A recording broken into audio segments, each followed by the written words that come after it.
갑자기 우리 호세아서를 전체적으로 갑자기 볼 때 갑자기 툭 나타났던 게 우리 지난주 함께 보셨던 12절 말씀입니다. 계속해서 우리가 쉽게 A, B라고 나타낼 때에 A를 벌 주는 거 이렇게 나타내고 B를 회복하겠다라는 이렇게 예를 둔다면 계속해서 A로 가다가 갑자기 뜬금없이 B가 탁 나온 거예요.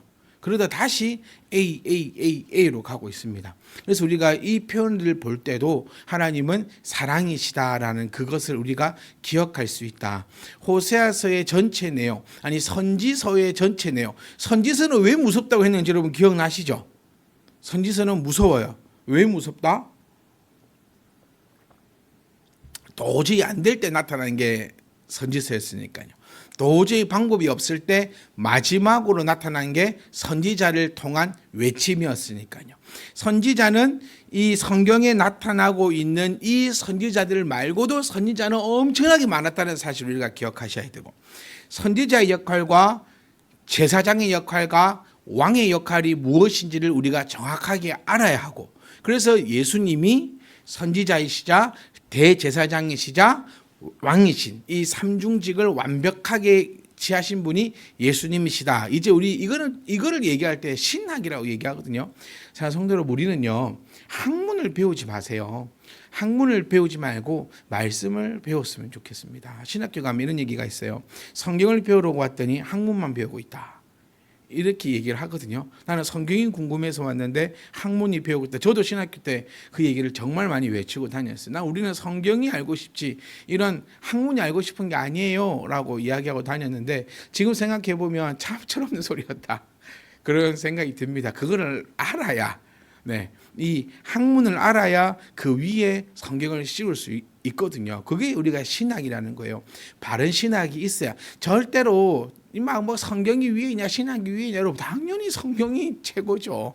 그래 하지만 그 성경을 어떤 관점으로 바라볼 것인가가 신학이에요. 그러니까 사랑하는 성도 여러분들은요, 이 어려운 학문적 접근보다는 말씀으로 접근하고, 나의 이 이론적 관점보다는 나의 이 뜨거운 심장으로 말씀을 받아 들으셔야 됩니다. 왜냐하면 그것이 성도가 누리는 특권입니다, 여러분. 전 이 표현 꼭 드리고 싶어요. 우리가 병원을 가더라도요, 의사한테 설명을 들을 때 쉽게 듣고 싶어요. 우리 공부하러 온 거지 아니지 않습니까? 그러니까 내가 병이 있는데 죽냐고 사냐고 요거만 알면 돼요. 내가 약을 먹어야 되냐 아니면 그냥 가만히 냅두면 되는 거냐, 요거만 알면 돼요. 여기 종기가 났으면 그래 이거 우리 뭘만 하면 됩니까? 심각한 건지 안 심각한 건지, 약을 먹어야 되는지, 얼마 만에 낫는지, 뭔지 이게 알고 싶은 거지. 이게 어떻게 해서 나는데 그 또 화학식까지 가가지고 막 그런 거 우리가 알 필요가 없는 거예요. 그걸 근데 의사는 그걸 알아야죠. 이런 관점 우리가 통하고, 우리는 환자로서의 특권은 뭡니까? 의사한테 쉽게 설명을 들을 권리도 있는 거예요. 딱 그것처럼 우리 교회 내에서 성도 여러분들은 정말 이 뜨거운 가슴으로 이 말씀을 이렇게 정말 이 뜨겁게 딱 받으셨으면, 그런 생각들을 참 많이 합니다. 그래서 우리 하나님은 사랑이시다, 이 관점을 여러 가지 복잡하게 쭉 우리가 살펴보겠지만, 그래도 우리는 딱 하나만 기억하면 됩니다. 하나님은 사랑이시다.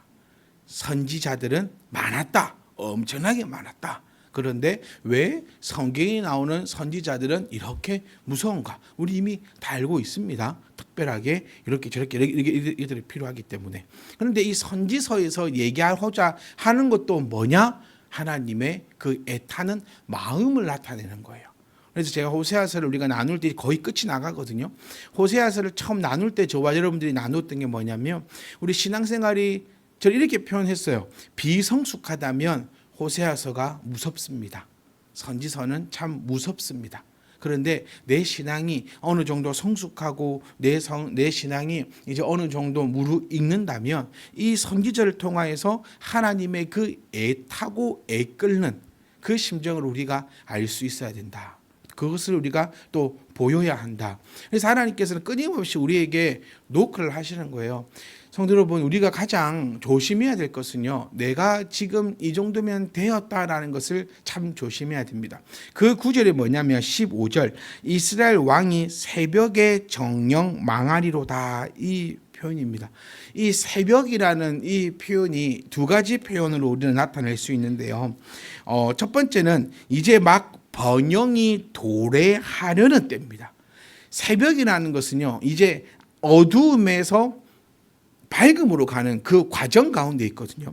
그러니까 이 어둠을 우리가 안 좋은 인생이라 생각해보고 밝음을 나의 좋은 인생이라고 생각을 해보자는 거예요. 그럼 이제 내가 어두웠다가, 더 쉽게 설명해 볼까요? 돈이 하나도 없었다가 이제 어느 정도 먹고 살만해질 때가 새벽이라는 거예요. 이 표현이 정말 이게 제일 저희는 이 돈과 설명하는 게 제일 확인이 오가는 것 같아요. 더하기 못하는 애들도 그 마트 가가지고 얼마를 샀는데 얼마를 주면 얼마나 것을 받느냐, 이거는 또 기가 막히게 아는 것처럼, 그러니까 이 표현인 거예요. 내가 어둠 속에서 살다가 이 새벽이라는 것이 이제 잘 될 것 같은데 이제는 좀 막 내 삶에 내 인것에 막 번영이 되어 될 쯤을 새벽이라고 나타내는 그때입니다. 그리고 두 번째 의미는요, 갑작스러운 의미를 나타냅니다. 새벽은요, 이 시적인 표현인데요, 새벽이 언제 없어집니까? 해가 뜰 때 갑자기 없어져.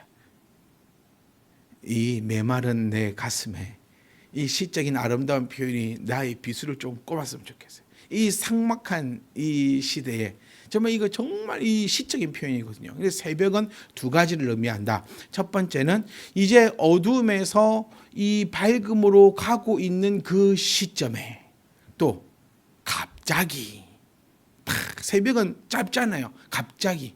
그러니까 이 표현을 우리가 한번 다시 정리를 해보면 하나님의 그 저주가 언제 임하냐면 잘 되고 있을 때 탁 임한다는 거예요. 임하면 됐다 싶을 때 탁 임한다는 거예요. 그리고 그때는 갑자기 임한다는 거예요. 그래서 이 정말 우리가 좀 무섭고도 좀 두려운 그 관점이에요. 그러니까 우리가 그래서 늘 우리에게 깨어 있으라라고 했던 그 표현 우리가 기억하셔야 돼요. 절대로 방심하면 안 됩니다. 절대로. 내 신앙이 이제 안정권에 들어섰다. 맞아요. 우리의 이 모든 고백들입니다. 하지만 여기서 우리가 해서는 안 되는 것은 방심이에요. 방심은 한 번에 무너집니다. 적은 누르기. 뭐라고 했죠? 적은 누르기 상하게 하는 줄 모르느냐. 다이어트를 할 때 가장 조심해야 되는 게 적은 누르기입니다. 적은 누르. 이 한 번의 흡입이 지금까지의 공든탑을 무너뜨리게 하는 것을 모르느냐. 안 먹는 건 돼요. 그런데 조금 먹는 게 안 돼요. 그래서 요즘에 또 훈련하고 있습니다. 조금만 먹기. 평생을 안 먹고 살 수는 없잖아요. 평생을 안 먹고 살면 사람이 우울증 걸려요. 이 정신병 걸립니다. 그러니 이제부터는 먹되 조금씩 먹기 훈련이 필요해요. 갑자기 안 돼요. 그래서 늘 저는 이 말씀을 제 마음에 새깁니다. 적은 누르기. 상하게 하는 줄 모르느냐. 그러니까 새벽에 망한다라는 그 표현대로요. 우리가 정말 방심하거나 이 정도면 됐어. 나 정도면 됐어. 이제 뭐 괜찮아. 이런 생각은 우리 속에서 벗어버리고, 그래서 늘 우리는 우리 이 표현 참 많이 했어요. 내가 한 발을 크게 뛰지는 내가 못하지만 나의 이 작은 걸음을 나는 멈추지 않겠다. 여러분 우리 기억하시죠? Don't stop. 멈추지 마라. 다 이렇게 연관이 되는 거예요. 그러니까 우리의 신앙은 멈추지 않는다라는 고백이죠. 나는 이 말씀과 전혀 상관이 없어. 이게 아닌 거죠. 이렇게 말씀이 선포될 때 맞아. 나 조심해야겠어. 맞아. 나도 이런 일이 벌어지지 않아야겠어. 그러니까 지금 우리가 호세아서를 통해서 쭉 보고 있는, 우리 주일 말씀을 통해서 함께 쭉 보고 있는 그거는요, 망하는 자의 그 특징을 지금 나타내고 있거든요. 왜 망하는가? 왜 그렇게 살아가는가? 왜 삶이 이렇는가를 성경이 빌비 꼬지 않고 정확하게 탁 나타내 주고 있다는 거예요.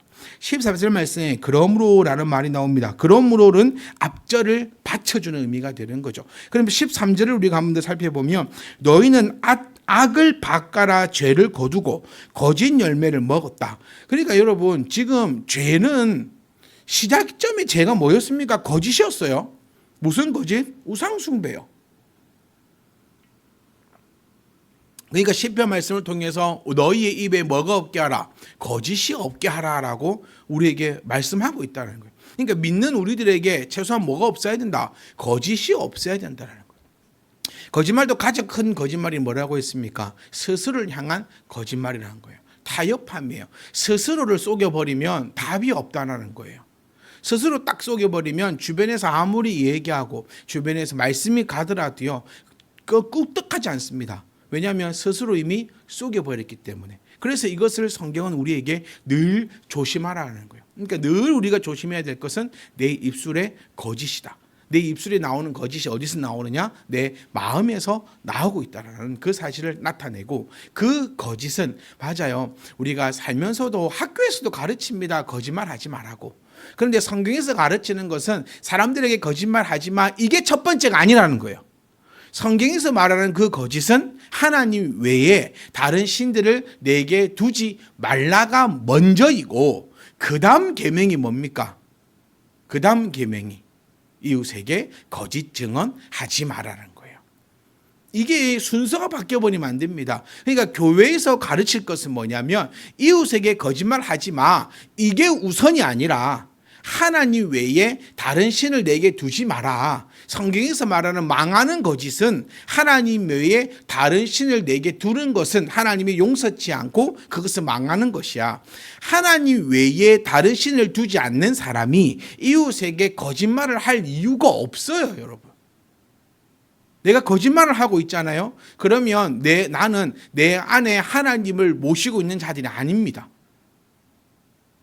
이걸 우리가 꼭 기억하셔야 돼요. 지금 요 죄를 받는, 그러므로 너희가 거짓말을 하였으므로라는 거예요.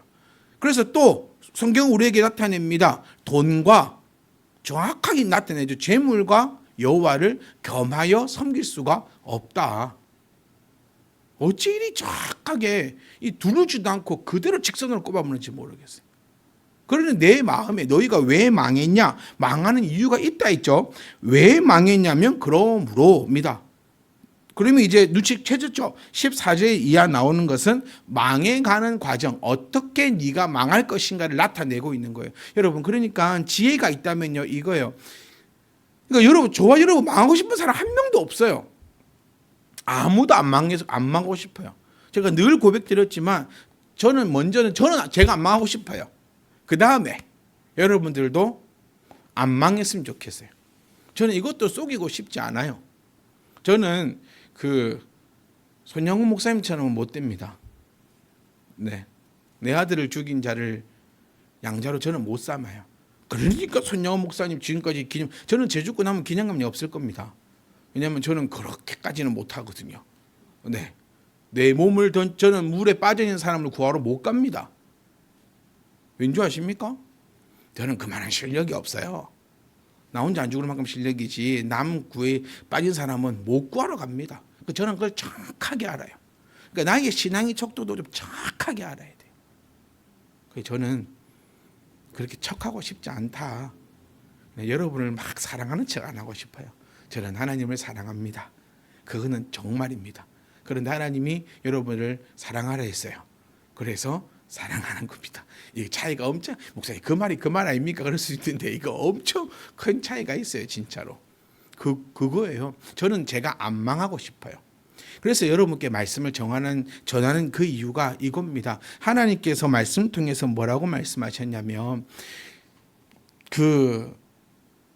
앞선 자가 뒷선 자를 망하게 하면 가만둔다고 하더라고요. 나의 가장 사랑하는 백성들을, 나의 자녀들을 바른 말씀으로 먹이지 못하면 그 자를 하나님께서 용서 안 하신다는 거예요. 그래서 저는 첫 번째로 제가 망하기가 싫어요. 저도 언젠간 죽겠죠. 그런데 죽는 그 순간까지 행복하게 살다 죽고 싶어요. 병 걸리갖고 막 아파 죽고 이렇게 죽고 싶지 않고 그냥 행복하게 내일 죽더라도 오늘 행복하게 살다가 주를 찬양하다가 그렇게 죽고 싶어요. 그래서 결론을 얘기하면 망하기 싫어요. 그렇기 때문에 하나님의 말씀을 전하고 싶은 겁니다. 그렇다면 여러분들도 망하기 싫어요. 진짜 망하고 싶은 사람 한 명도 없어요. 그렇다면 내가 지금 어떤 상태에 놓여 있는가 보고 망하는 길에 있으면 나오십시오. 그거예요. 저는 진짜로 여러분 망하고 있는지 안 망하고 있는지 진짜 모릅니다. 저희가 볼 때는 우리 전부 잘 행복하게 살고 있어요. 네. 왜냐하면 저에게 목사님 죽겠어요 이렇게 전화 오시는 분이 없거든요. 네, 무소식이 희소식이다 이런 거 있잖아요. 아직 아무도 지금 망하는 길 안 망하게 되면 전화 오시겠죠. 망하게 되면 이렇게 부탁을 하시겠죠. 그런데 그런 연락이 없기 때문에 우리 성도님들은 다 행복하다. 저는 이렇게 믿습니다. 그런데 내가 지금 혹시 그 길에 있다면 이 말씀을 나는 상관없으니까 안 들어야지. 나는 망하지 않으니 그게 아니라 내가 이 말씀을 통해서 언제든지 새벽에 망할 수 있는 것을 기억하시고 다시 한번 나를 또 점검해 보고 그러니까 그런 거죠. 지혜가 있는 사람은 늘 점검하는 겁니다. 점검하는 거예요. 주택에 사니까 그런 것들을 좀 많이 느껴요. 아파트 살 때는요. 비가 온다 해도 그냥 가만히 있으면 되거든요. 물에 잠겨도 관리소에서 알아서 해줄 거고 뭐 이럴 거 아닙니까? 근데 주택에 사니까요. 비가 온다 하면 제가 비옷까지 샀잖아요. 비 오면 비옷 입고 나가려고. 이건 제 농담이지만 제가 비옷을 샀는데 비가 한 방울도 안 오는 거예요. 정말 끝났다는 거예요. 그래서 참 장난하나.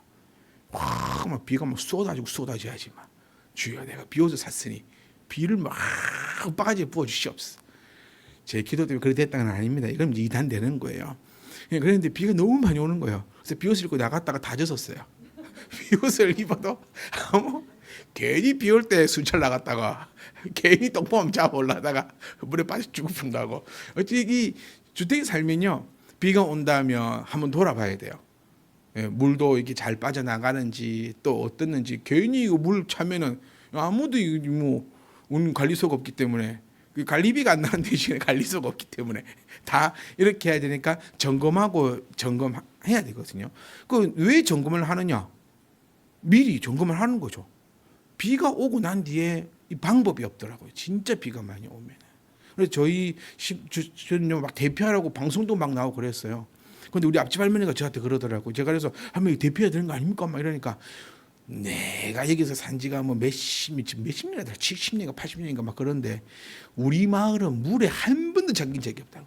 저 옛날에 저 개리 말씨 해가지고 한참 꽃인데 옛날에 저 위에 댐이 무너져가지고 막 물이 차고 흘러 넘치고 했는데 밑에 마을은 막 다 잠기고 이랬는데 우리 마을은 한 잠그면 쓰니까 들어가 잘하더라고. 그래서 또 들어가 푹 자니까 아무 이상이 없는 거예요. 그러니까 이 말을 들어야 됩니다. 아무 이상 없다면 아무 이상이 없을 거예요. 왜냐하면 그것이 또 경험이고 어른들의 지혜의 말씀이잖아요. 그러니까 우리는 늘 점검해야 합니다. 그래서 오늘 저는 저와 여러분들이요 이 호세아서를 통해서 점검하는 말씀이었으면 좋겠어요. 지금 내가 진짜 이 안에 들어가가지고 허우적거리지 않고 근데 허우적거리고 있다면 나오면 돼요. 근데 나오는 거는 쉽지 않습니다. 힘듭니다. 회개하면 되죠. 그런데 회개는 쉽지 않다고 했잖아요. 그러니까 회개하려 하지 말고 하지 말자.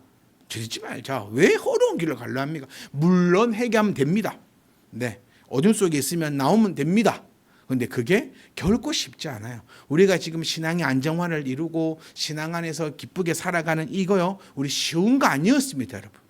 교회를 옮겨올 때 쉬웠습니까? 쉽지 않았어요. 그리고 교회 적응할 때 쉬웠습니까? 쉽지 않았어요. 우리가 지난날 되돌아보세요. 정말 힘들었어요. 힘들고 어렵고 그 과정들을 우리가 다 지나왔어요. 그러니까 지금 우리가 이렇게 편안하게 살아가는 거예요. 우리 은퇴하신 분들 한번 돌아보세요. 지금 내가 그냥 이렇게 됐습니까? 아니잖아요. 지난 과거에 젊은 날, 아이를 키울 때, 우리 IMF 터졌을 때, 이런 모든 순간들을 다 겪어왔어요. 그때 우리가 힘을 냈어요. 그러니 근데 다시 글로 돌아가랍니까? 아닌 거예요. 우리의 앞으로의 삶은 그 힘든 과정대로 가는 게 아니라 왜 그 힘든 걸 알면서 또 가려고 할 겁니까? 왜 그럴 건데? 그거를 지혜 없는 자인 거예요. 물에 빠져가고 죽을 뻔하면 물에 안 가면 되죠. 근데 왜 또? 그래서 개에 한번 물린 사람들은 개 싫어하잖아요. 근데 왜 신앙에 트라우마는 없는지 모르겠어요. 회개하면 됩니다. 그런데 엄청 힘드니까 지혜로운 사람은 거기에 안 빠지는 거예요. 그겁니다. 그거. 그러니까 너희가 왜 그리 돼 있냐? 거짓말 했으니까. 그럼 언제 어떻게 벌어지느냐? 너희 백성 중에 요란함이 일어날 것이다. 전쟁을 이야기합니다. 전쟁이 일어날 거다. 전쟁은요, 밑에는 내 산성들이 다 무너지되 살만이 전쟁의 날에 베다벨을 무너뜨리는 것 같이 될 것이다. 그때 어머니와 자식이 함께 부서졌도다. 이 표현은요, 전쟁의 참혹함을 이야기하는 겁니다. 그러니까 우리가 전쟁을 경험해 보지 못해서 잘 모르는데, 제가 동네 할머니들 만나 뵈가지고요, 6.25 때 한번 여쭤보거든요, 한 번씩. 그러면 기억이 다 있으세요. 6.25가 그렇게 옛날 일이 아닙니다. 네. 할머니들 막 시집 막 오고, 어떤 분은 막 그 셋째를 낳았는데 막 그때 6.25가 터져가지고 우리는 전쟁 난 줄도 몰랐어야. 전쟁 다 끝나고 나서 알았대요. 네. 그런데 막 옆집에서 누가 죽었다더라, 저랬다더라. 그 참혹함. 5.18은요. 그 더 얼마 전 얘기죠. 그런데 사실 우리는 잘 모릅니다. 경험해 보지 않았기 때문에. 하지만 역사를 통해서 우리가 배운 것은 뭐냐면 전쟁은 어떤 일이 있어도 일어나면 안 된다라는 거예요. 그만큼 참혹하고 인간의 경험하지 않아야 될 것. 그것이 전쟁이라고 합니다. 절대로 내 생에 경험하지 않아야 될 것이 전쟁이라고 해요. 그냥 철없는 소리로 뭐 싸우면 되지, 뭐 북한하고 전쟁하면 되지, 뭐 누가 일본하고 전쟁하면 우리가 이기지, 그런 소리를 하지 말라는 거예요. 어쨌든 전쟁은 그 정말 말도 안 되는 일들이 일어나는 그 전쟁을 나타내는 것이 14절 말씀이에요. 그러니 지금 실질적으로 얘기하는 거예요. 너희들에게 전쟁이 일어날 것이다. 왜냐하면 너희가 거짓을 행하였기 때문에. 그래서 이거를 첫 번째로는요, 실제로 전쟁이 일어났으면 우리는 역사를 통해 압니다. 북이스라엘이 남유다가 어떻게 망해갔는지를. 그리고 또 우리에게 정목한다면 우리 북한과 이 남한의 전쟁을 그것만을 이야기하는 것이 아니에요. 그러면 전쟁이 납니까?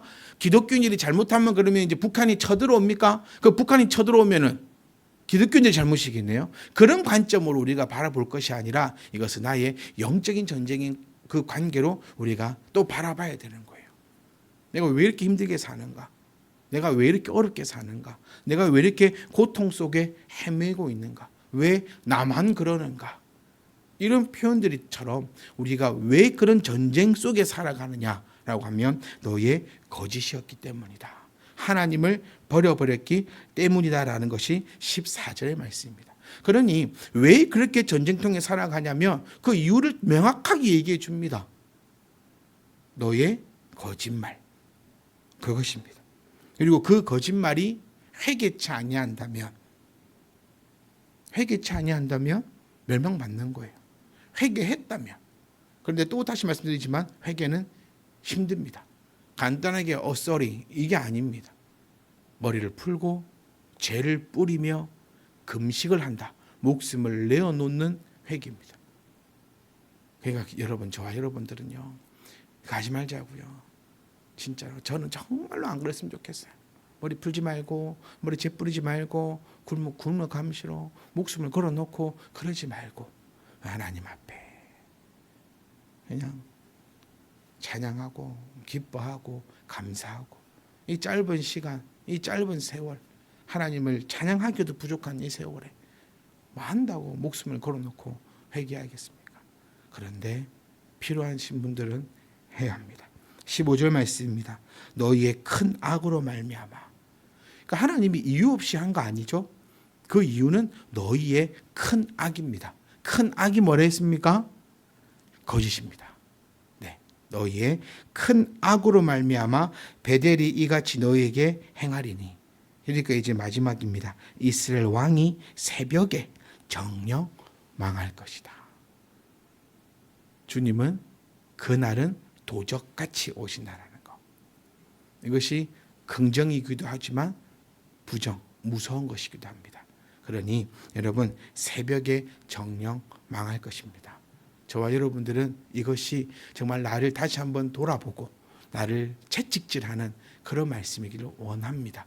사랑하는 성도 여러분, 우리 절대로 망하지 맙시다. 하나님 말씀 안에 우리가 들어있어서 그 말씀 가운데 기뻐하고 즐거워하고 그를 통하여 행복해하고 하나님을 마음껏 찬양하는 저와 여러분이 되시기를 원하고, 그 어느 누구도 큰 죄악으로 말미암아 그 거짓 때문에 그 스스로의 그 속임 때문에 고통스러워하고 힘들어하고 그런 일들이 결코 우리 가운데 없기를, 늘 저와 여러분들은 감사의 찬양의 소리만이 하나님 앞에 늘 울려드리는, 그를 통해서 하나님이 나에게 주시는 그 복을, 이게 중요해요. 하나님이 나에게 주시는 그 은혜와 복을 받고 그 다음번에는 뭐가 필요하지요? 기대가 필요합니다. 오늘도 나에게 이만큼 주셨는데 내일은 나를 어떻게 이끄실까? 기대하는 것이 성도의 삶임을 꼭 기억할 수 있기를 원합니다.